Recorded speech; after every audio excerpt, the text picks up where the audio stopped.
So welcome everyone to today's seminar. It's a great pleasure today to have Alessandro Acquisti. He's a professor of information technology and public policy at Heinz College at Carnegie Mellon University. And he has received his PhD from UC Berkeley and also a master's degree from UC Berkeley, also from the London School of Economics and Trinity College in Dublin. He has held various positions, visiting positions, among others at the University of Rome, Paris, also in Germany, in Freiburg, at Harvard University, University of Chicago, and also at the industry, namely at Microsoft Research and Google. And most importantly, probably in his previous life, he has been a soundtrack composer and a motorcycle racer, I've been reading. And his research actually combines economics, decision research, data mining to investigate the role of privacy in the digital society. And I would say probably you're the Mr. Privacy in economics, as I understand.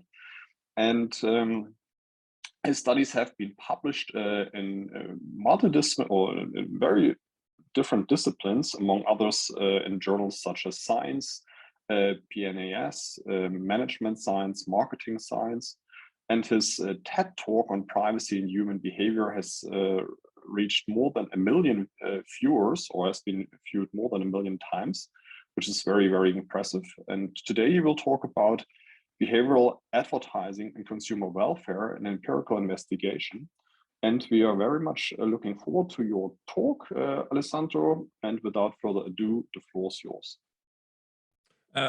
Thank you, Lars. Thank you for the invitation. Thanks everyone for being here today. I'm absolutely delighted to be here with you. I look forward to this time together. I will try to do something a little bit unusual today in two regards.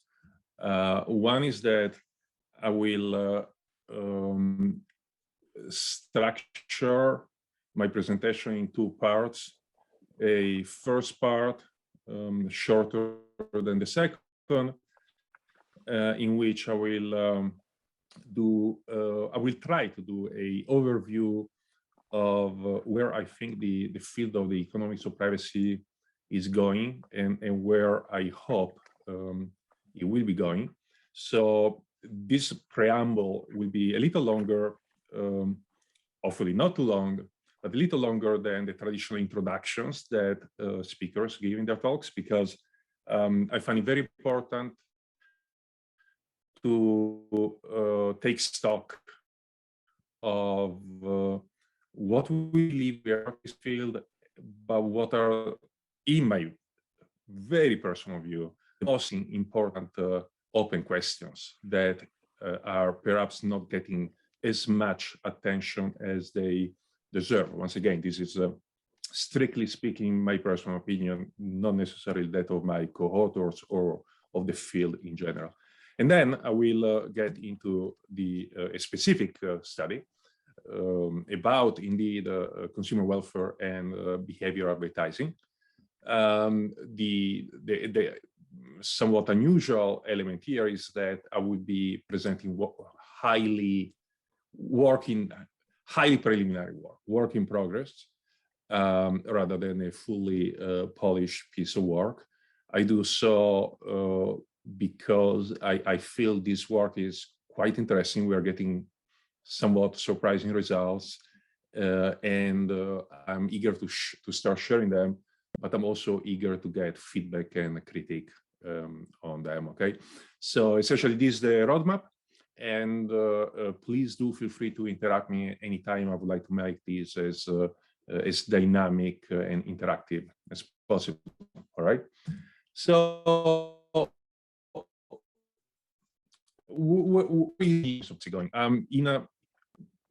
If you look at some metrics of success, the field has been remarkably successful in that not much longer than 40 years ago, there were a couple of papers on the economics of privacy total overall. And they came mostly from Chicago school scholars, folks like Stigler and Posner. They were published in late 1970s, like 1978, early 1980s, 1980, 1981, 1981, and that was it. Compared to now, where there is what I could, without exaggerating, refer to as an explosion of research. There are papers put on SSRN or published every few weeks, and that's remarkable. So much so that in the Journal of Economic Literature, we were able, myself and Leah Wagman and Curtis Taylor, to publish in 2016 already a review of the field. And I stress that the review came out in 2016 because really it's one of those scenarios where I wouldn't call that review obsolete, but in 6 years, so much new work has come out that perhaps someone should think about writing, the Economics of Privacy Part 2 Journal of Economic Literature Review. So much work has come out. And what I noticed, and that has been particularly surprising, is that whereas there were very few scholars before publishing this area, and very few journals are setting publications in this area, now you can see more and more diverse scholars and more and more diverse journals. The traditional serious econ journals are publishing in this field now. It's not just those strange business journals or IS journals. You have the serious journals publishing work here. When you have people like Acemoglu publishing this area, you know that the area is now relevant. As a matter of fact, NBR just a couple of months ago, hosted its first workshop on economics of privacy. And all of this is good, right? So all of this is good because it suggests that there is interest in the field, well, good for the field at least. Whether it's good overall for society, for policy making, that's a different story. I do believe that it's good in that we have more sophisticated tools of analysis that we can offer to policymakers and to consumer advocacy groups and to scholars in other fields to try to understand privacy from an economic angle. But there is also a side of the story. Paradoxically, I call this almost the paradox of success of the economics of privacy, in that economic analysis of privacy is noticing an interesting pattern. Definitely in US policy circles, but to some extent, I started noticing anecdotally evidence of this also in EU policy circles. The idea that the economics of privacy and the economic analysis of personal data and the trade-offs associated with protecting and sharing data has become so common and nowadays so accepted that there has been a growing tendency, this is my personal observation, that if there are no quantifiable economic costs from privacy losses, then there is no privacy concern worth worrying about. So especially in US debate, when privacy regulation is being discussed, it becomes so crucial at the expenses of what? Well, the expenses of the other elements of privacy, the other dimensions of privacy, which are not easily quantifiable. We refer to those in a paper I published with Laura Brandi-Martin and George Lowenstein a couple of years ago as economic dark matter. Essentially, we know it's there,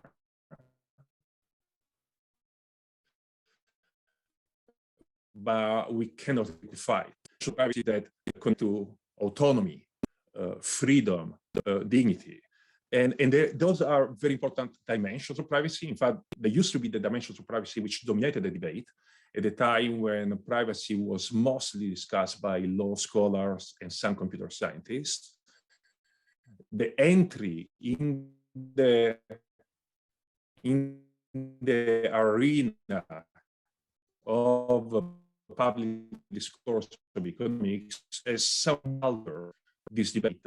And in my personal view, I may be wrong on this, and the entry of economic in this arena has somewhat altered the balance to the expenses of these non-quantifiable and yet absolutely crucial dimensions of privacy.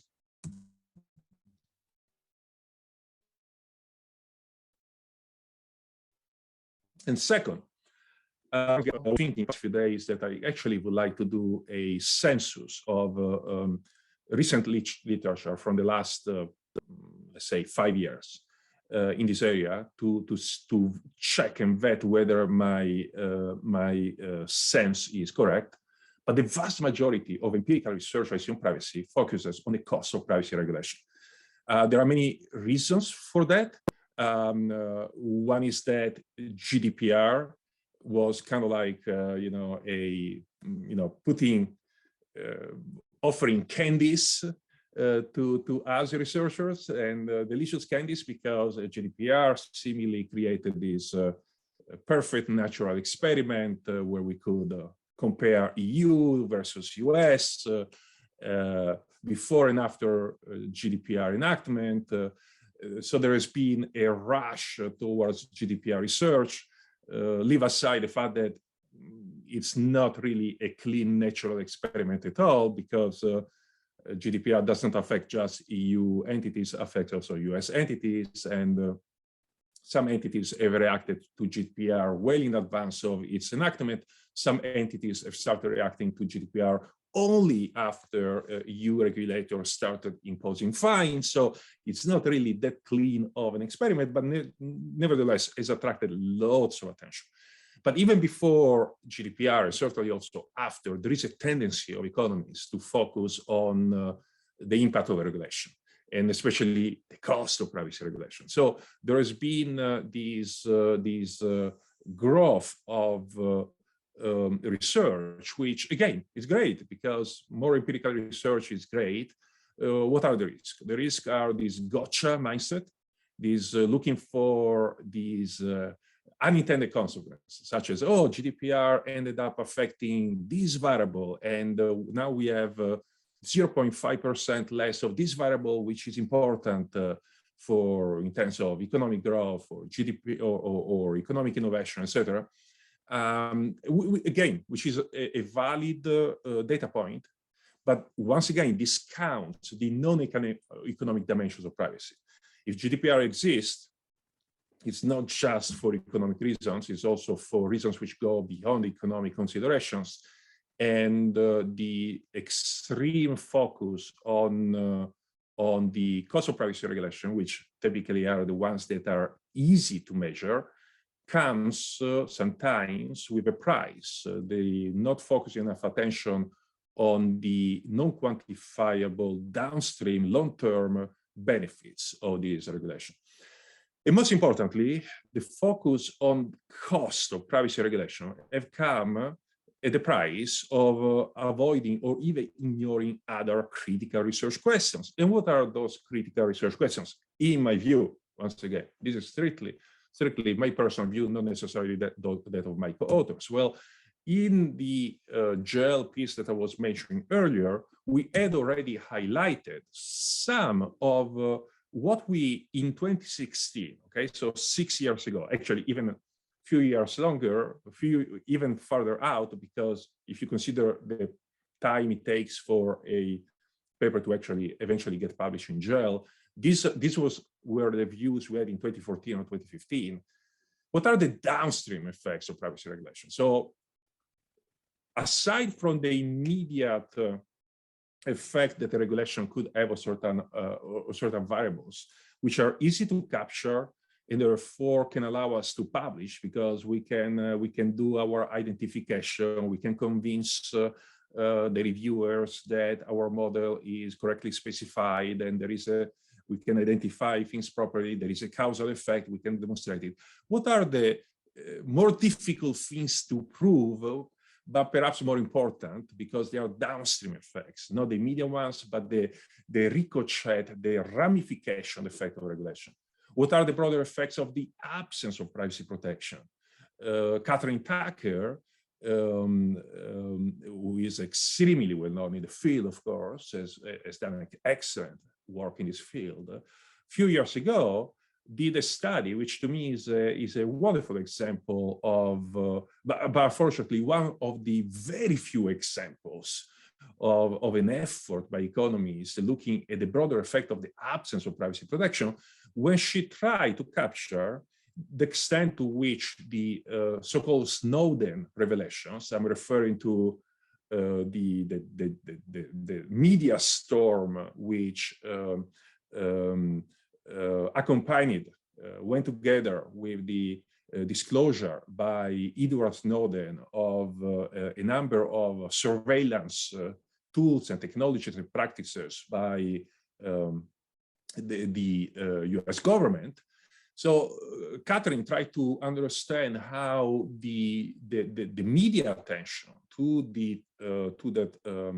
those revelations, and therefore the increased awareness of US citizens of surveillance in the United States, the impact that this had on their willingness to conduct sensitive searches online. Searches that sometimes are maybe just for pleasure, but sometimes may be important, because sometimes people want to engage in sensitive searches online for important issues in their personal life, and there may be a chilling effect once they realize that they are being surveilled. This is an example of what I mean by the broader effect of the absence of privacy protection, but there are very few studies of this type. Another crucial question. I will assume that you are all familiar with the concept of privacy enhancing technologies, also familiarly referred to as PET or PETs.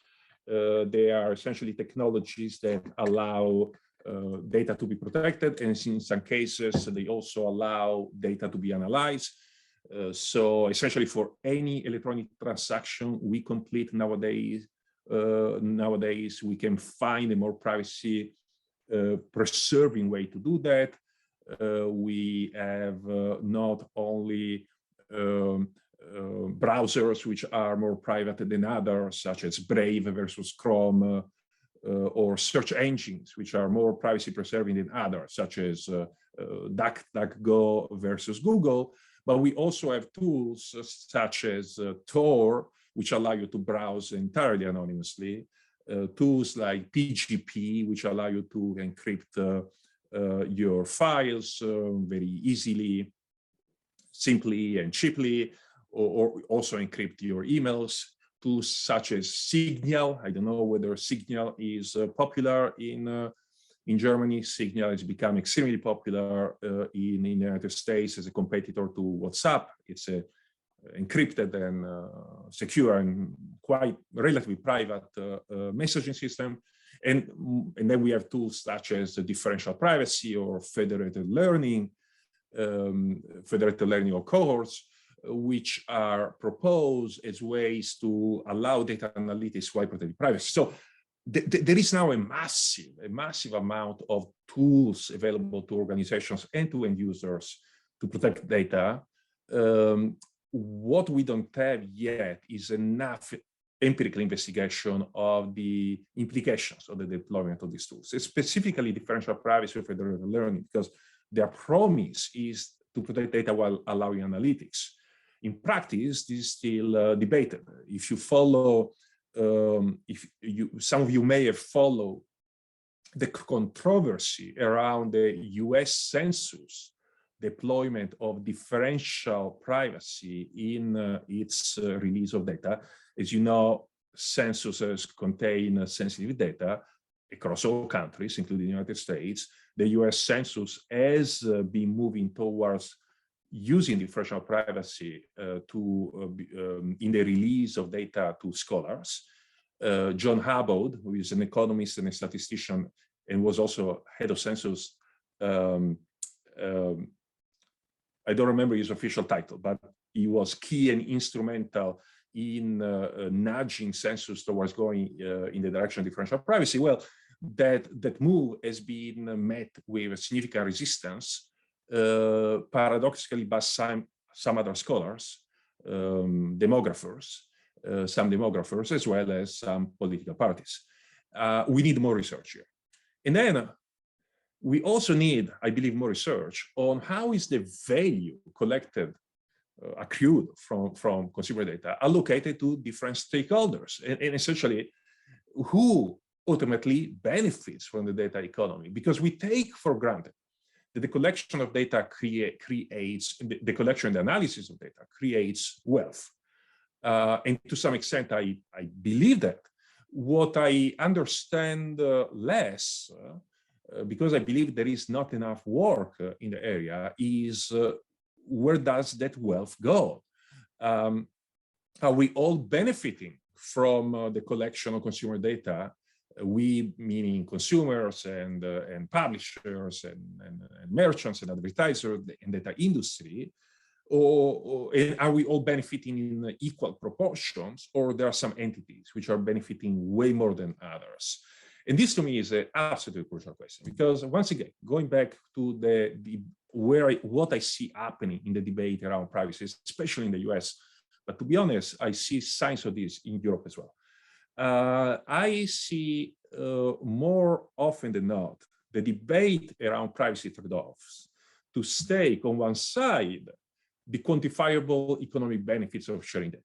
Essentially, when in the public discourse, privacy regulations are being discussed, there are those who say, well, but if you regulate these, what happens to all these great economic benefits that we can accrue from data collection, data sharing? Just look at this vast app ecosystem of innovation that is grounded on behavioral advertising, therefore on consumer data, and all these apps are useful to consumers, and I don't deny that they are.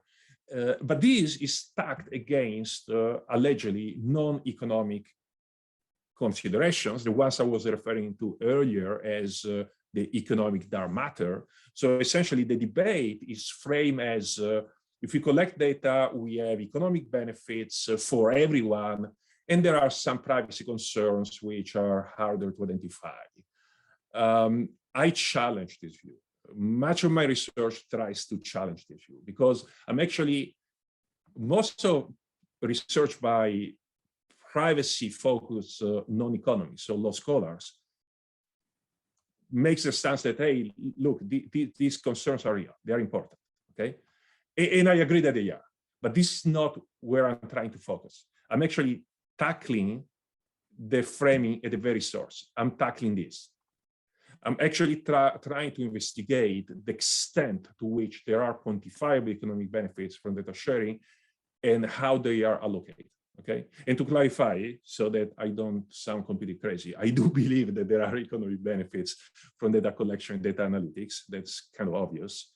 I'm much more uncertain about how those benefits are allocated, okay?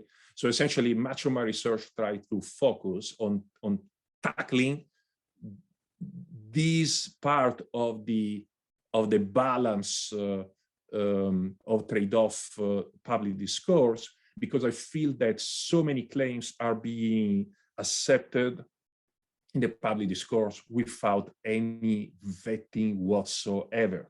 And I'm using strong words here, but let me try to give you evidence of this.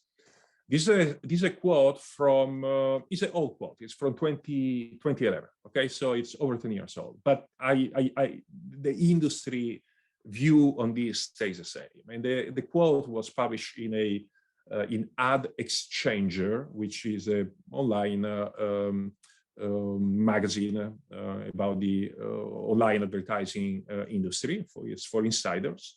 And David Nelson is or was an executive working in the space. And in an interview about the benefits of behavior advertising, David Nelson was quoted as saying the following: targeting, and he was referring to targeted advertising, which is essentially behavioral advertising. It's not only good for consumers, it's a rare win for everyone, essentially framing this as an economic win-win. Everyone benefits. Why? because consumers see ads that are more relevant to them. This decreases their search cost. Advertisers increase their likelihood of targeting consumers who are really interested. Okay, so better allocation of budget. Publishers win because they get higher revenues when they sell. Publishers, this refers to online publishers, right? You know, New York Times or Reddit or any other website you can think of which is selling ads, or rather, which is hosting ads on its pages. And publishers win because when they sell advertising space to and they display behavioral ads, they get higher returns.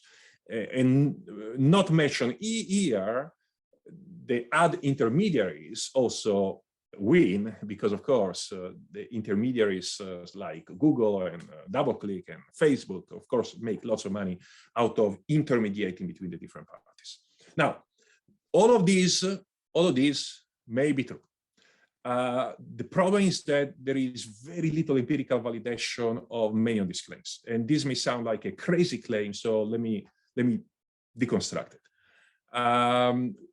We do know much of the research is at the level of the advertisers. For the advertiser, there has been much research on the impact that behavior advertising has on advertisers, essentially merchants. So there is plenty of work on advertising effectiveness. We know for sure that advertising effectiveness is much greater with behavior targeted ads than any other type of ad. That is true. However, the picture is much more nuanced because a number of scholars have pointed out that in some cases, these behavior targeted ads convert users who had already a ex ante very high likelihood of buying that particular product anyhow. There is also a debate about whether these behavior ads create essentially a zero-sum game, almost a prisoner dilemma situation where advertiser merchant A has to starts engaging in behavior advertising in order to acquire more customers, but this forces advertiser B, merchant B, to also engage in behavior advertising because they don't want their customers to be poached away from the competitors. And the end outcome of this game, similar to a prisoner dilemma game, is that they both end up with the same share of consumers there before, but they pay more for these consumers. So in balance, in equilibrium, they end up with the same consumers, but they pay more because they have to pay for behavior ads. For publishers, there is mixed evidence. One study from our research group has suggested that behavior ads do increase revenues for publishers, but by a percentage which is actually quite limited, 4%. Google didn't like those results. They are in their own experiments suggesting a much higher percentage by a order of magnitude, 40%. I believe that the jury is still out regarding the extent to which publishers are benefiting. My personal view is that they are benefiting to some extent, but they're also struggling a lot because they are facing what industry insiders call the infinite inventory problem. Essentially, whenever the New York Times is trying to sell an ad to a visitor, well, the problem is that there are also a gazillion other places where the ad may be placed because the consumer attention is nowadays split across a myriad of platforms and channels, from Reddit to TikTok, from YouTube to Twitter, from New York Times to some other website. And this creates such intense competition that publishers, essentially, many publishers end up struggling. So we don't have enough research on this. We have some research on this, but it's mixed, and this may surprise you, we have close to no research on this. Now, this may sound as another bold claim, because you could say, well, Alessandro, if we have lots of research on advertising effectiveness, that implicitly tells us a lot also about consumers, because if advertisers' effectiveness increases, that means the consumers are more likely to click on behavior targeted ads than non-behavior targeted ads. And that is true, but it's not enough. And that will be indeed the focus of my study. Before I get to the study, however, let me push the argument here a little bit more and try to use a super stylized econ framing to try to,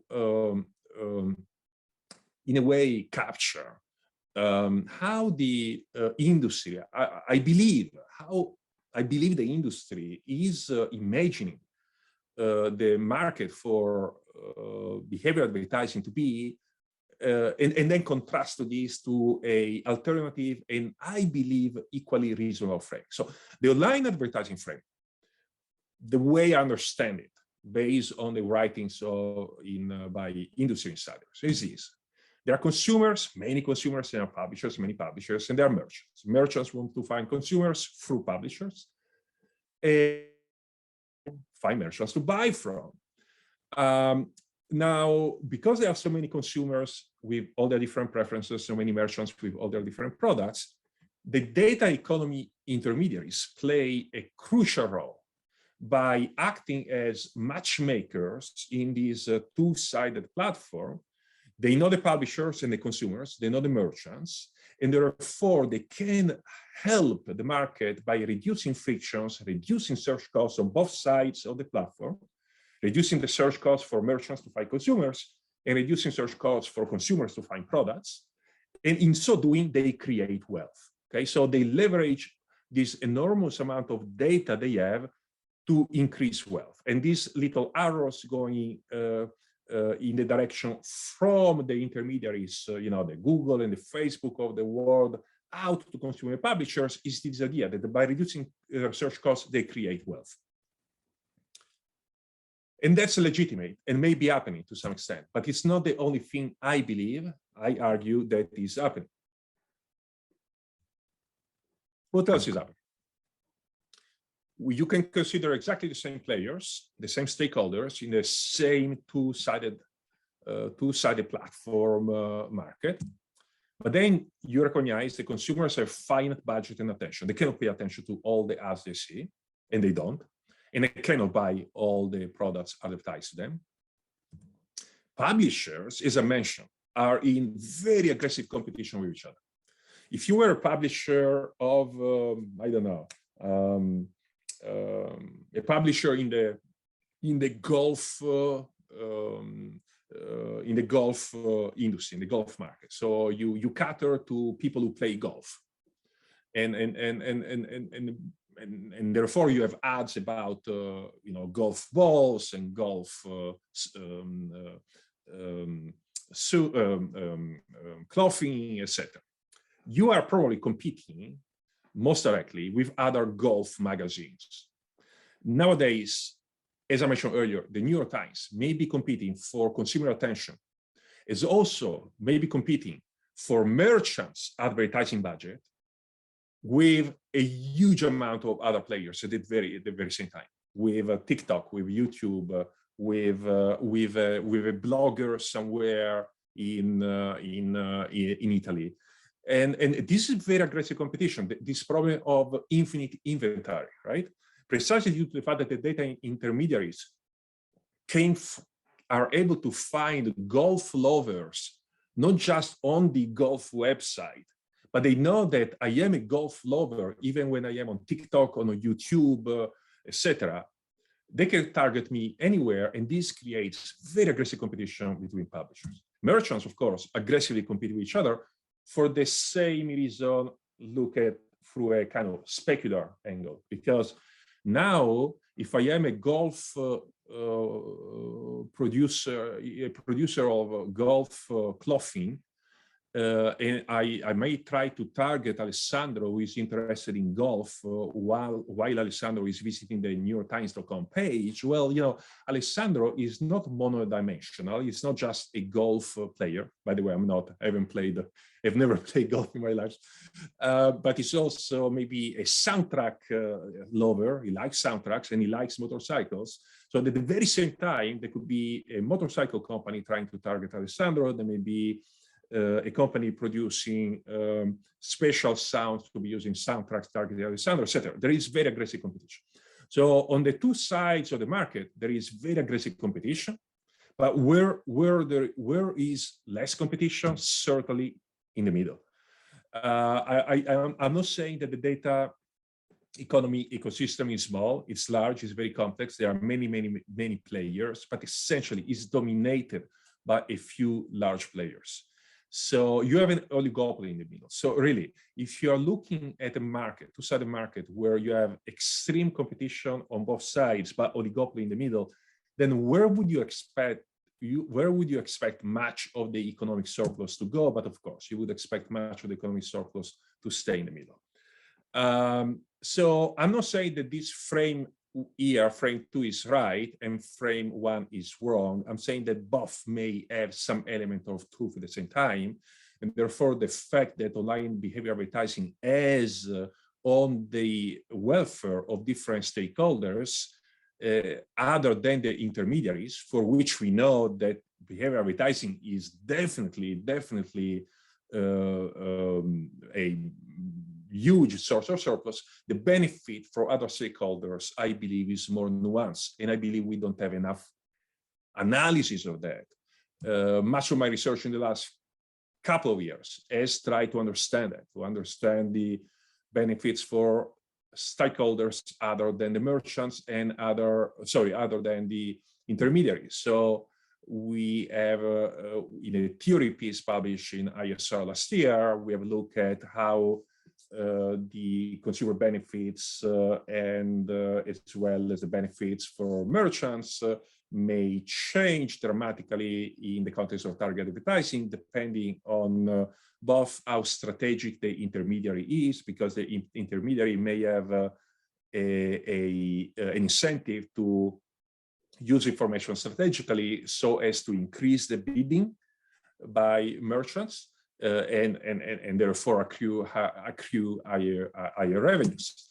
In a Diginomics, which is a security conference, many of you may not be familiar because this conference proceedings is not a journal, but we ran a lab experiments on the impact of blocking ads on consumer welfare. When contextual ads were blocking search engine results, consumer welfare did not decrease. And in fact, some major user satisfaction increased. We had a study that I was mentioning earlier about revenue increase for publishers when they sell targeted ads. We see increasing revenue, but it's limited, it's less than what experiments such as those by Google have suggested. We have an ongoing experiment, ongoing study. We too joined the GDPR bandwagon, so we also did one GDPR study. What we were interested in was in line with the, let's call it, philosophy of research that I was espousing in the prior slides. We were looking at downstream effects. So we were not interested in looking at whether GDPR immediately changed investment by venture capital firms or the number of trackers on EU websites. We were interested in whether, in downstream terms, GDPR affected negatively EU publishers' ability to publish content. We focus on news sites and we look at the content quantity, the amount of content they publish, the quality of the content. For the quality, we use as proxy things such as traffic and Facebook reactions, etc. And we ended up finding no downstream effect on content and quality for EU website compared to US sites. So this adds the long preamble of the presentation, although, like I said, it was not really an introduction. So it's not like a 30 minutes introduction. It was more at least in my hope, an attempt to a call almost, a call for, hey guys, it's cool that there has been so much research on economics of privacy. That's wonderful. What should we focus on next? And my very personal view has been the one I expressed in the previous slide. So if you're interested, these broad ideas can be found, like I said, in the GEL piece, partly in a new science piece we just had out 2 months ago, and in a JCP, Journal of Consumer Psychology piece, which now allows me to get into the more traditional part of the talk. There is the preliminary ongoing study that I would like to discuss with you. However, let me stop here for a few seconds, both so that I can get some water, actually tea, and in case there is any question whatsoever. If you completely disagree with the call I made, please feel free to do so. I definitely would love your feedback. Not only the feedback, I'm actually curious to know your opinions on these matters. Yeah, I already wrote down a lot of comments and questions, but maybe I can start with one, and if other people want to jump in, just feel free and raise your hand. So I'm wondering, in my earlier days, I worked in law and economics, and you know, there's this old debate about equity and efficiency, right? And you started off with saying that probably in a nutshell, what you said was that, you know, we know what efficiency is, but I guess economists have a difficulty in having a concept of fairness and of other normative topics, right? And I'm wondering whether that's really at the core why economists are focusing so much on the cost of privacy, because they simply don't have any methods about thinking about fairness, right? I mean, what kind of concept do you want to use to do that? And like, even if we start up with new research, like if we would conceptualize field experiments also, I'm wondering how we would think about things as fairness or the future in a sense. Like, I mean, we see this now, right? I mean, that privacy becomes more important is, I think, realized by the fact that, you know, we have a war going on, and, you know, people or leaders might be more dictatorish than we thought about in the past, but we don't have any economic concepts of, you know, having this fear and what it will cost, or what does it mean for our life. And I also don't see that we can come up with such concepts in the near future, I guess. Lars, I think you're right. I agree. One of the problems is that we don't have good tools to talk about and analyze fairness. If we look at one of the questions I presented earlier, what is the allocation of value in the data economy, right? We as economists, we are very, and probably for good reasons, we are very suspicious and worried about making statements that sound like normative statements, all right? Such as, let's say that we find out that for $1 invested in data allocation, the economic returns go 85% to data intermediaries like Google and Facebook, 5% to publishers, 3% to merchants, and the remaining to consumers. And someone may scream, oh, that sounds really unfair. But as economists, we are very reluctant to say, well, that's unfair because, well, that's what the market has produced. Who are you to say that we should change and we should push the profits for the intermediaries down and the wealth for consumers up, right? So that's very dangerous territory. The second problem, I think, is that some of that economic dark matter that I was referring to is the kind of stuff that we find very difficult as economists to study, right? The impact of the lack of privacy on decisional autonomy. I'm sure it's there, and in fact, there are studies that demonstrated it. How can you quantify the economic cost of that? In fact, should you even try? The impact of loss of privacy on dignity. Let me give you an example. There is quantifiable damage that nevertheless we cannot easily causally link in a way that would satisfy a reviewer at a decent journal. As an example, and please bear with me because the example may sound a little crazy, but I hope it's not. There is a thin red line connecting privacy intrusions to genocidal violence in Myanmar. It sounds like, okay, Alessandro, what are you talking about? Are you crazy? Well, actually, a Facebook report, rather, a report, a third-party independent report that Facebook commissioned to an outside entity, ended up concluding that there was indeed a link between the posts on Facebook, which were, of course, targeted through algorithms, so not intentionally designed to increase anger and genocidal hatred, but were designed by algorithms to increase user engagement based on user data. So if I know that you are interested in this topic, I keep providing you more and more information, perhaps more and more extreme information on this topic. And there was a link between that and eventually increase ethnic hatred in Myanmar, which eventually led to genocidal violence. So there is a link. But how can you write an economic study of that link, right? Because at each step, if you go from data, to the users of data for targeting posts on Facebook, then to the probability that this particular set of posts may have changed the behavior of a person, down to the downstream implication of genocidal violence, each of these steps, a reviewer can poke holes in that, even though gut feeling, we know that there is a collection from A to Z. But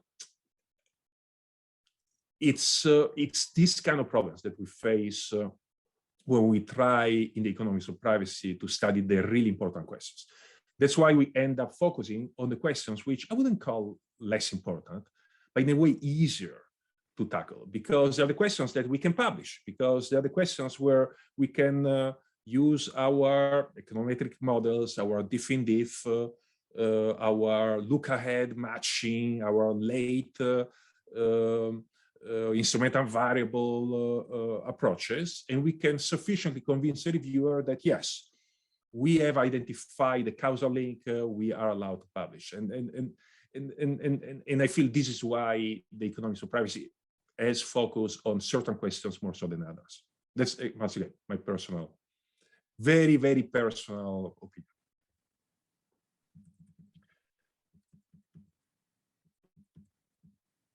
Please, Charlotte. Hello, thank you very much for your ongoing presentation. Thank you.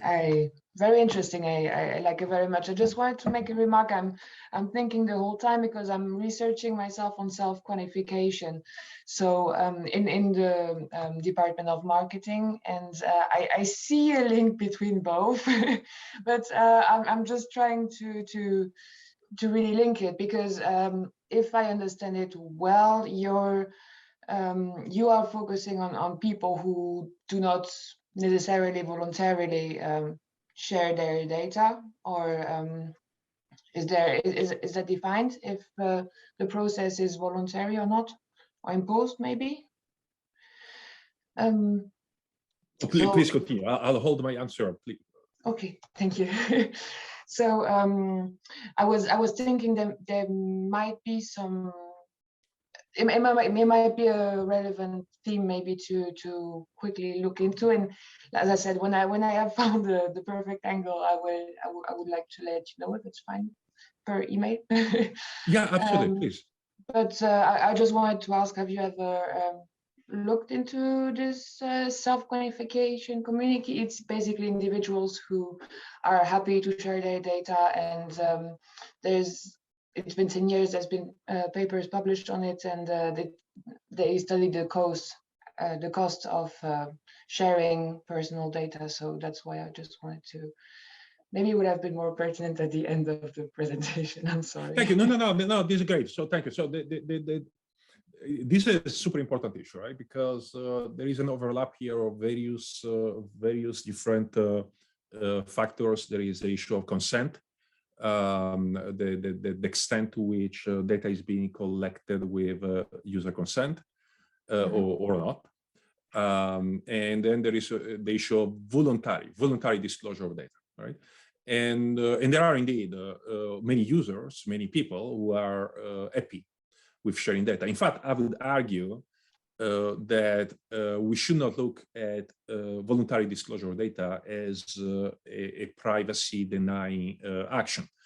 Opening a quick, but I believe in light of your question, important historical and definitional parentheses, privacy is not the protection of personal data.